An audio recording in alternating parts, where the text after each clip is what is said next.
خدا کی ذات ہے تو وہ سارے مسلمان ہی پیدا کرے، ہندو کو پیدا کر رہے، عبادت کرنے والے ہی پیدا کرے. اللہ تعالیٰ کی بات کریں، خدا کی بات کریں.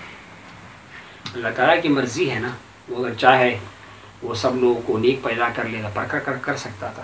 لیکن یہ ایک نظام ہے جو دنیا بنی ہے نا، یہ امتحان کے لیے بنی ہے، آزمائش کے لیے بنی ہے، پرکھنے کے لیے بنی ہے.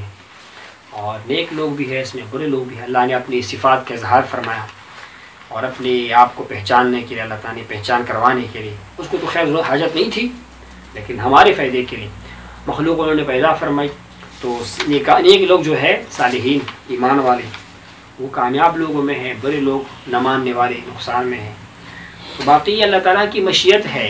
شیطان کو اچھا مجھے یہ بتائیں، شیطان نے کہا مجھے مہلت چاہیے، قیامت کے دن تک زندہ رہو، میں خون میں دوڑتا رہو. اس کو مہلت مل گئی، لیکن ساتھ کہا کہ ان عباد لیس لک علیہم سلطان، میرے نیک بندوں پر تمہاری بادشاہت نہیں چلے گی، وہ میری بات مانیں گے، میرے راستے پر جائیں گے. ان کے لیے میں نے کیا کیا وعدے کیے، جو تیرے پیچھے چلے گا ان سے میں تیرے سمیت جہنم کو بھر دوں گا، جہنم میں ڈال دوں گا.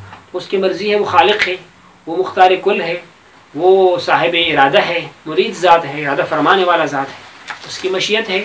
ہم نے کیا کرنا ہے، ہم نے اپنی آنے کے مقصد کو پہچاننا ہے کہ ہم دنیا میں کیوں آئے ہیں اور ہم سے رب کیا چاہتا ہے اور ہم نے پلٹ کر کیا جواب دینا ہے، اس کی تیاری ہمیں کرنی پڑے گی.